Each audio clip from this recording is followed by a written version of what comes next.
नमस्कार दोस्तों। रशिया और यूक्रेन के बीच में तनाव बढ़ता ही जा रहा है। रशिया ने अपने सोल्जर्स और टैंक्स को भेज दिया है यूक्रेन के सेपरेटिस्ट एरियाज में पीस कीपिंग के नाम पर। यूक्रेन के सिविलियंस को, आम जनता को अब ट्रेनिंग दी जा रही है हथियारों की, क्योंकि खतरा यह है कि अब जंग किसी भी वक्त छिड़ सकती है। आइए समझते हैं आज के इस वीडियो में।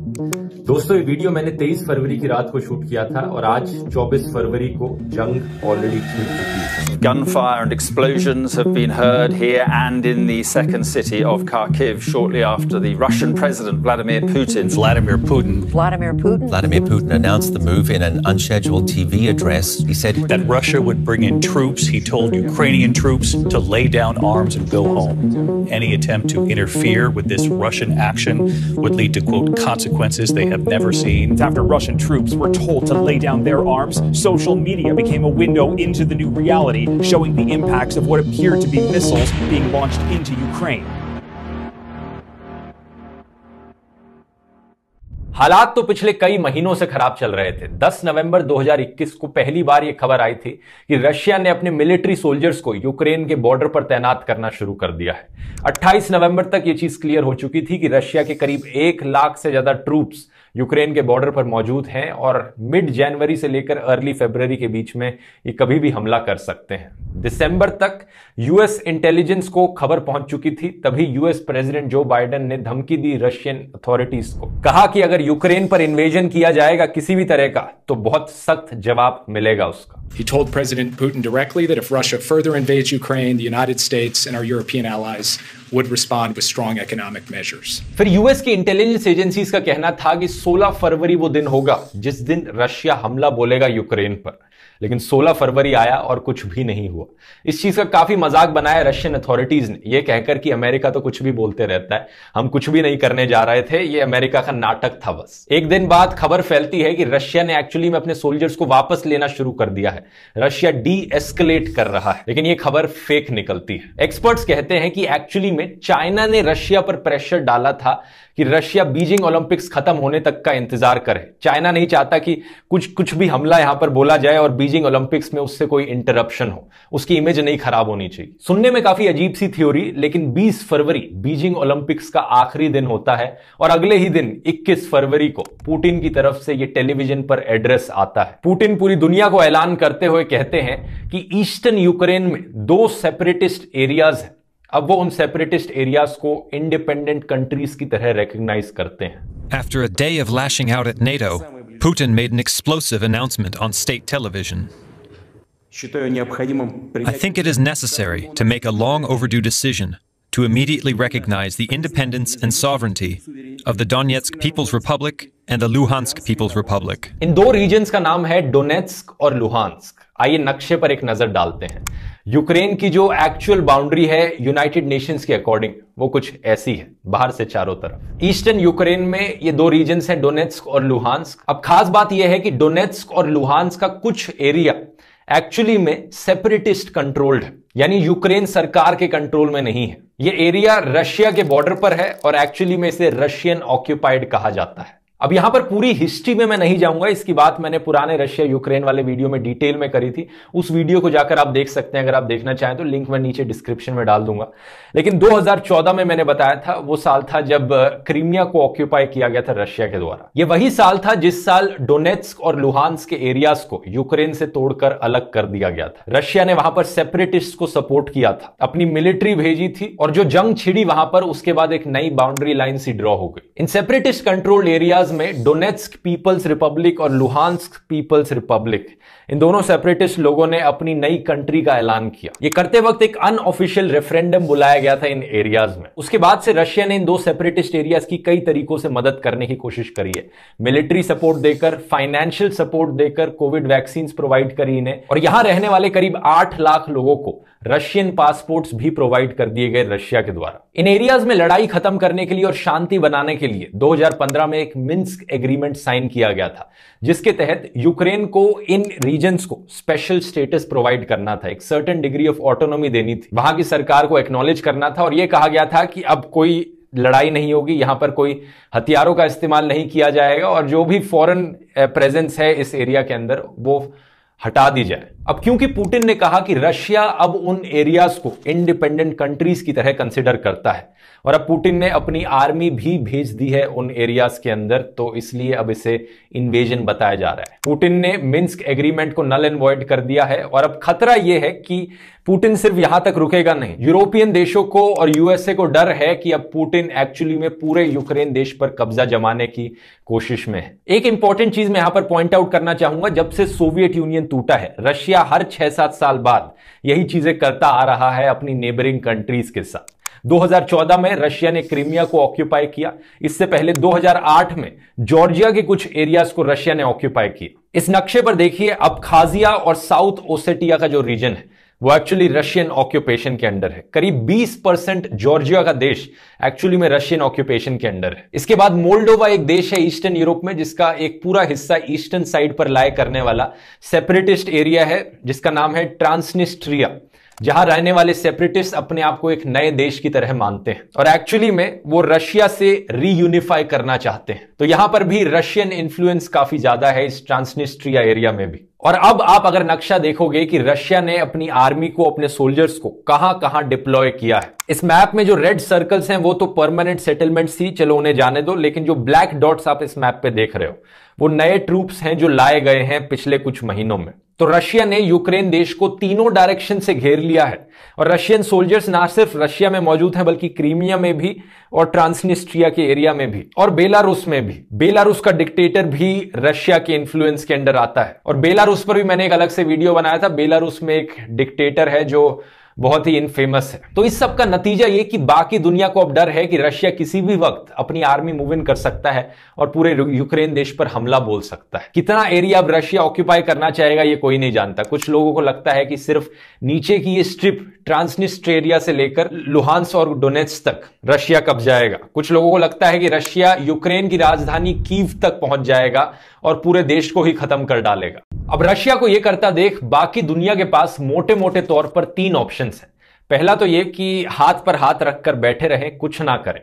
लेकिन फिर खतरा यह है कि आज रशिया को अगर यूक्रेन ऑक्यूपाई करने दिया जाए तो कल को रशिया बोलेगा कि मैं तो कजाकिस्तान भी वापस चाहता हूं, मंगोलिया देश भी वापस चाहता हूं, स्लोवाकिया भी, क्रोएशिया भी, सबको इन्वेड करके वो बड़ा बनता रहे और इस तरीके से इंपीरियलिज्म को नहीं रोका गया तो किसी ना किसी दिन हमारे ऊपर भी आकर हमला होगा। दूसरा ऑप्शन ये कि बाकी देश अपनी मिलिट्री का इस्तेमाल करें और रशिया जो करने लग रहा है वहां पर अपनी आर्मी भेज दें और लिटरली रशियन फोर्सेस के साथ लड़ाई करके उन्हें रोका जाए। लेकिन ये ऑप्शन भी अच्छा नहीं है क्योंकि ये करने का मतलब है लिटरली एक वर्ल्ड वॉर डिक्लेयर कर देना और ज्यादातर देश थैंकफुली आज के दिन लड़ाई नहीं करना चाहते, जंग पर नहीं जाना चाहते क्योंकि उससे बस खून खराबा होता है, लोगों की जानें जाती हैं, कुछ भी अच्छा पॉजिटिव रिजल्ट नहीं होता। नेटो ने अपनी मिलिट्री को डिप्लॉय जरूर किया है। 5000 नेटो ट्रूप्स पोलैंड में डिप्लॉय किए गए हैं, 4000 भेजे जा सकते हैं रोमानिया, बुल्गारिया, हंगरी, स्लोवाकिया के देशों में, लेकिन ये सब नेटो के देश हैं। यूक्रेन अभी नेटो का हिस्सा नहीं है तो यूक्रेन पर चाहे हमला भी कर दिया जाए, चांसेस यही है कि नेटो उसमें बीच में नहीं आएगा, अपनी मिलिट्री वाइज सपोर्ट नहीं प्रोवाइड करेगा यूक्रेन को। हाँ, ये जरूर है कि नेटो ने और तरीकों से मदद करने की कोशिश करी है यूक्रेन की, हथियार प्रोवाइड करके, एडवांस्ड वेपनरी प्रोवाइड करके, उन्हें फाइनेंशियल हेल्प देके, कहीं पर हेलमेट्स दिए गए उन्हें, लेकिन अपने सोल्जर्स नहीं भेज रहा कोई और देश यूक्रेन के बिहाफ पर फाइट करने के लिए। तो देखा जाए अगर हमला होता है यूक्रेन के ऊपर, यूक्रेन के लोग यहां पर अकेले हैं और यूक्रेन की अगर मिलिट्री स्ट्रेंथ देखी जाए रशिया के अगेंस्ट तो बहुत कमजोर पड़ जाती है। अब इस चार्ट में देख सकते हैं रशिया के पास 4 गुना से भी ज्यादा एक्टिव सोल्जर्स हैं, 15 गुना ज्यादा फाइटर जेट्स हैं यूक्रेन के कंपैरिजन में, 5 गुना ज्यादा टैंक्स हैं और इसीलिए यूक्रेन अपने 2.5 लाख से ज्यादा रिजर्व फोर्स को डिप्लॉय करने की बात कर रहा है और अपने सिविलियंस को ट्रेनिंग देने लग रहा है। यानी यूक्रेन की आम जनता वो भी इस खतरे को पहचान रही है और अपने देश को एक इन्वेजन से बचाने के लिए खड़ी हो रही है सामने। इन वीडियोस में आप क्लियरली देख सकते हो कि अगर रशिया यूक्रेन को इन्वेड कर देता है तो यूक्रेनियन लोग इतनी आसानी से हाथ खड़े करने वाले नहीं है, वो आखिर तक लड़ने को राजी हैं। Я здесь, потому что у меня молодая жена и 2 детей. Это моя страна, и я готов ее защищать. Are you scared for your family? You're all gonna die someday, and the thing you can do is you can live your life in dignity. We here in Ukraine, every single day we are preparing for fight. We are preparing to defend ourselves.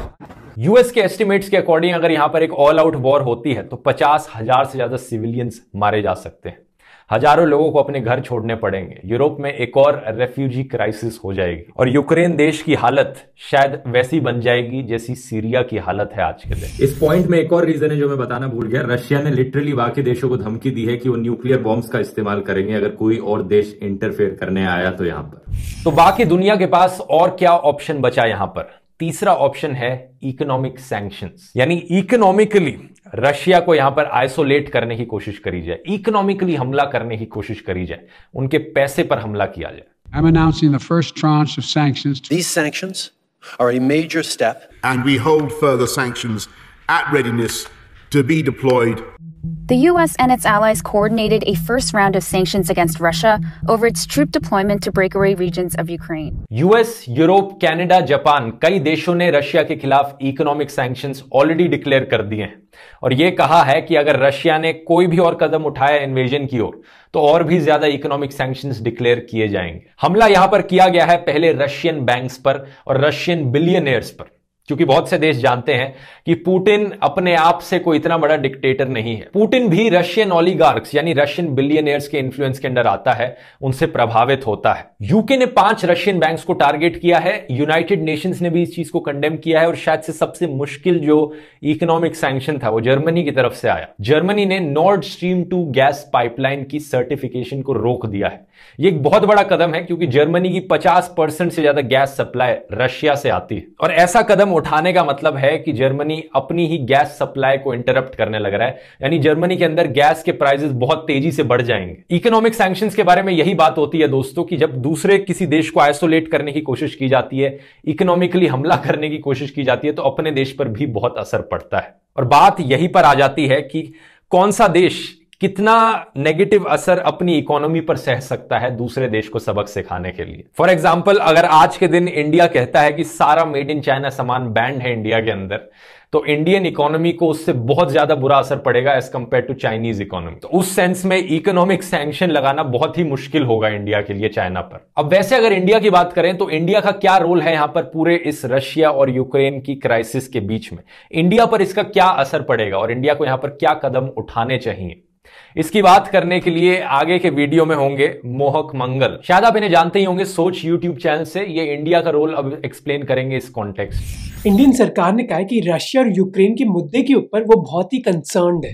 The escalation of tension along the border of Ukraine with the Russian Federation is a matter of deep concern. अब अगर आप Indian government की statement को गौर से देखोगे, आपको दिखेगा कि इंडियन गवर्नमेंट ये नहीं बोल रही कि जो रशिया कर रहा है वो बहुत ही गलत बात है, क्योंकि इंडिया खुद कई चीजों के लिए रशिया पर बहुत डिपेंडेंट है। और इस चीज को गहराई से समझने के लिए मैं आपको बताना चाहता हूँ कि रशिया और यूक्रेन के बीच वॉर की वजह से इंडिया पर इम्पैक्ट होगा क्या। और इस इम्पैक्ट को हमने 3 भागों में डिवाइड किया है, इमीडिएट, मीडियम टर्म और लॉन्ग टर्म। इंडियन सरकार का इमीडिएट चैलेंज है कि वो इंडियंस जो यूक्रेन में हैं उनकी सेफ्टी इंश्योर करना। अनुमान के हिसाब से यूक्रेन में करीब 25,000 इंडियंस हैं, जिनमें से करीब 20,000 इंडियन स्टूडेंट्स हैं जो मेडिसिन और इंजीनियरिंग पढ़ रहे हैं यूक्रेनियन यूनिवर्सिटीज में। अब यूक्रेन और रशिया के बीच सिचुएशन इतनी जल्दी से बदल रही है जिसकी वजह से कई इंडियंस जो यूक्रेन में हैं और उनके परिवार जो इंडिया में बहुत ही चिंतित है इसके बारे में। जैसे हिमांशु धोरिया ने एक ट्वीट करते हुए बताया कि उनको खुद अरेंजमेंट्स करने पड़े अपने बच्चों की फ्लाइट्स के लिए, क्योंकि इंडियन गवर्नमेंट से कोई डायरेक्शन नहीं आया था। पर हालांकि इंडियन गवर्नमेंट ने अपनी इवैक्यूएशन स्टार्ट कर दी है। यूक्रेन में इंडियन एम्बेसी ने एक एडवाइजरी भी जारी करी कि इंडियन नेशनल्स को यूक्रेन छोड़ देना चाहिए अगर उनका रहना एसेंशियल नहीं है तो। ये सब क्या हो रहा है यार? देखो वहाँ आग दिख रही है, सच्ची में हो रहा है। हाँ देखो देखो देखो देखो देखो।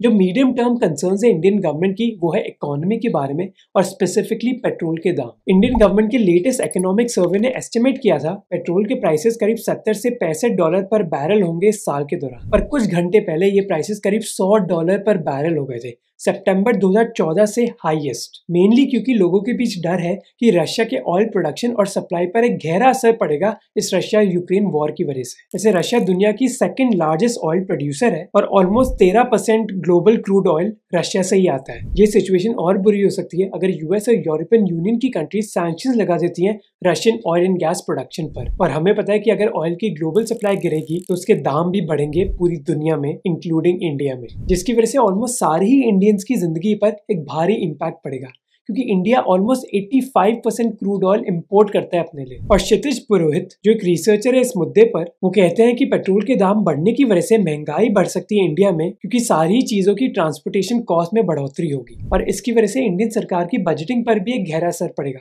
क्योंकि अगर पेट्रोल और ऑयल के दाम बढ़ेंगे तो इंडियन गवर्नमेंट को ज्यादा पैसे खर्च करने पड़ेंगे एलपीजी और केरोसिन की सब्सिडीज के लिए। अब लॉन्ग टर्म इम्पैक्ट पर आते हैं, जिससे आपको ये पता चलेगा कि इंडिया के लिए रशिया की आलोचना करना इतना मुश्किल क्यों है। एक तरफ है कि इंडिया अपनी मिलिट्री सप्लाईज के लिए बहुत डिपेंडेंट है रशिया पर। रोशन किशोर की एनालिसिस के हिसाब से 2016 और 2020 के बीच करीब 50% इंडियन आर्म्स इंपोर्ट्स रशिया से ही आते थे। कुछ एस्टिमेट्स के हिसाब से इंडियन मिलिट्री के करीब 50 से 80% इक्विपमेंट रशियन ओरिजिन के ही है। और ये जो पार्टनरशिप है इंडिया और रशिया के बीच, ये और बढ़ रही है। ये बस पार्टनरशिप ऐसी नहीं है कि रशिया आर्म सप्लाईज बेच रहा है और इंडिया खरीद रहा है, बल्कि अब ये दोनों देश जॉइंटली रिसर्च और डेवलप भी कर रहे हैं आर्म सप्लाईज को। जैसे ब्रह्मोस क्रूज मिसाइल एक उदाहरण है इस चीज का, जो एक जॉइंट वेंचर था इंडिया और रशिया के बीच। इनफैक्ट जो नाम है ब्रह्मोस का, वो दो नदियों के नाम से बना है, इंडिया की ब्रह्मपुत्र और रशिया की मॉस्कवा। पर कुछ घंटे पहले ही प्रेसिडेंट बाइडेन ने अनाउंस किया कि वो उन रशियन कंपनीज पर सैंक्शंस लगा रहे हैं जिनके मिलिट्री टाइज है, जिसका इंडिया की मिलिट्री पर एक असर पड़ सकता है। गुरजीत सिंह जो जर्मनी के लिए इंडिया के फॉर्मर एम्बेसडर थे, उन्होंने कहा कि इन सैंक्शंस की वजह से इंडिया को डिफेंस सप्लाईज के चलते बहुत मुश्किलें आ सकती हैं। अब ऐसे सैंक्शंस किसी देश पर पहली बार नहीं लगे। पहले यूएस ने ईरान पर भी सैंक्शंस लगाए थे, पर इंडिया नेगोशिएट कर पाता था, क्योंकि इंडिया को पता है कि चाइना को काउंटर करना है यूएस को, तो उनको इंडिया की मदद मांगनी ही होगी। पर ये सिचुएशन बहुत ही यूनिक है। पहले किसी देश ने एक दूसरी कंट्री को इन्वेड नहीं किया, तो क्या इंडिया नेगोशिएट कर पाएगा यूएस से? और मैं आपको बताना चाहता हूँ कि ये मुद्दा इतना जरूरी क्यों है इंडिया के लिए। वो है India China border crisis. Bharat के लिए चिंता वाली बात है कि जिस तरह से जो सीमा पर जो है लाइन ऑफ एक्चुअल कंट्रोल पर जो चीनी सैनिकों का जमोड़ा है। Intrusion by Chinese troops led to clashes between troops of both the countries. Indian army foiled the attempt which happened 3 days back. जो इंडिया और चाइना के बीच बॉर्डर में तनाव है वो अभी तक खत्म नहीं हुआ है, और इस तनाव के चलते लास्ट चीज जो इंडिया चाहेगा वो है कि उनकी मिलिट्री सप्लाईज भी अनसर्टेन हो जाए। तो एक तरफ है इंडिया की मिलिट्री डिपेंडेंस रशिया पर, और दूसरी तरफ है बढ़ते क्लोज रिलेशनशिप्स चाइना और रशिया के बीच। चाइना रशिया का सबसे बड़ा ट्रेड पार्टनर है, और ये रिलेशनशिप समझना इतना मुश्किल नहीं है। हम सब ने कहावत सुनी होगी कि दुश्मन का दुश्मन दोस्त होता है, और वही हो रहा है रशिया और चाइना के बीच। दोनों ही देश यूएस और यूरोप के खिलाफ हैं, और इसी वजह से एक दूसरे के साथ पार्टनरशिप करना उनके ही इंटरेस्ट में है। रशिया को पता है कि जहां यूएस और यूरोप उन पर इकोनॉमिक सैंक्शंस लगा देंगे,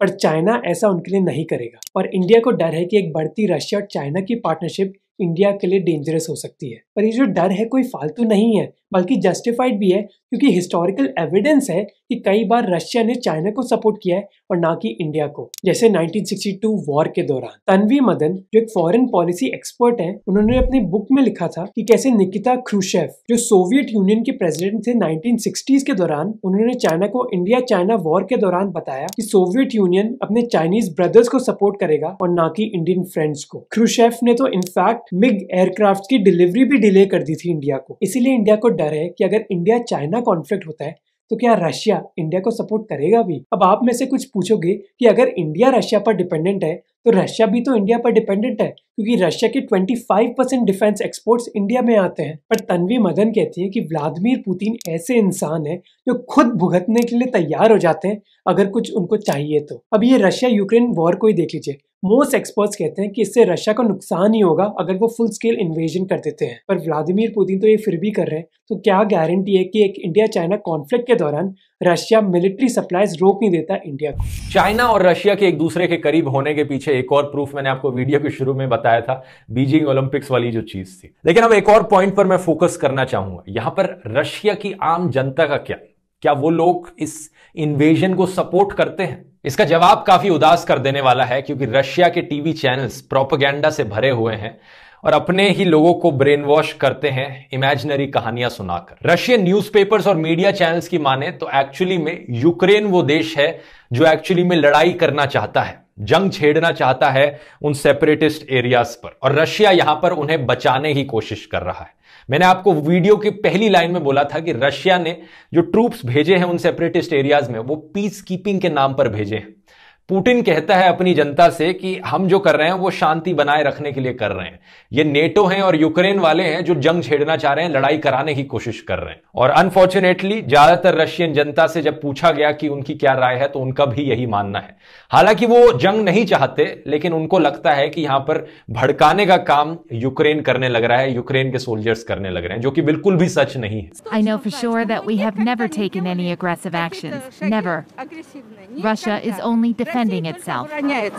Ukraine has always been a traitorous country, always. They've always betrayed everyone. NATO does whatever it wants there. CNN के ओपिनियन पोल के अकॉर्डिंग 50% रशियंस का मानना है कि यूक्रेन के खिलाफ मिलिट्री फोर्स इस्तेमाल करना सही चीज होगी अगर हमें उन्हें नेटो ज्वाइन करने से रोकना है तो। लेकिन 43% रशियंस का मानना है कि अगर हम यूक्रेन को रशिया के साथ रीयूनाइट करवाना चाहते हैं तो मिलिट्री फोर्स उसके लिए इस्तेमाल करना सही चीज नहीं होगी, वो गलत होगी।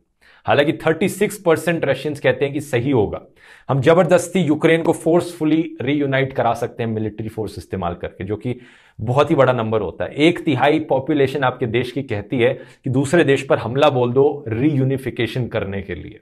ये अच्छी चीज नहीं है। ये सुनकर आप समझ सकते हो कि ये प्रोपेगेंडा से भरे न्यूज चैनल्स कितना इन्फ्लुएंस डालते हैं आम जनता के ऊपर। रशिया में करीब 2/3 लोग न्यूज अपनी टीवी के जरिए देखते हैं, इसलिए उसका इतना इंपैक्ट उन पर दिखता है। जब गोदी मीडिया यहां पर इमेजिनरी खबरें चलाता है कुछ इस तरीके से, मोदी का फैसला मानेंगे पुतिन बाइडेन, मतलब यहां पर दूर दूर तक का मोदी का कुछ लेना देना नहीं है, लेकिन जबरदस्ती इन्हें यहां पर इंक्लूड करना है ताकि तारीफ होती रहे नॉनस्टॉप, और लोग एक्चुअली में इससे प्रभावित भी हो जाते हैं। खैर, अगर वापस रशिया यूक्रेन पर आए तो कहा जा रहा है कि अगर ये इन्वेजन हो जाता है और यहां पर जंग छिड़ जाती है तो ये वर्ल्ड वॉर 2 के बाद सबसे भयानक जंग होगी यूरोप में। और वर्ल्ड वॉर 2 में जो हुआ था हम सब जानते हैं, कोई भी सेंसिबल इंसान उसका रिपीट नहीं चाहेगा। अगर आप वर्ल्ड वॉर 2 के बारे में और जानना चाहते हैं तो कुकू एफएम पर ये ऑडियो बुक मैं रेकमेंड करूंगा, डिटेल में जाकर सुन सकते हैं उसके बारे में। कुकू एफएम को नहीं जानते, एक बढ़िया ऑडियो लर्निंग का प्लेटफॉर्म है जहां पर ढेर सारी बायोग्राफीज और ऐसी ऑडियो लर्निंग की किताबें आपको मिलेंगी। आमतौर पर इसकी कॉस्ट होती है 399 रुपीज पर ईयर, लेकिन अभी के लिए February 28 तक एक स्पेशल डिस्काउंट चल रहा है। Feb 50 अगर आप कूपन कोड इस्तेमाल करेंगे आपको 50% ऑफ मिलेगा, यानी साल भर की कुकू एफएम की कॉस्ट आपके लिए सिर्फ पड़ेगी 199 रुपीज। इनकी पूरी ऑडियो लाइब्रेरी आप एक्सेस कर सकते हैं इस प्राइस में, लिंक नीचे डिस्क्रिप्शन में मिल जाएगा। उम्मीद करता हूं वीडियो इन्फॉर्मेटिव लगा होगा और मिलते हैं फिर अगले वीडियो में। बहुत बहुत धन्यवाद।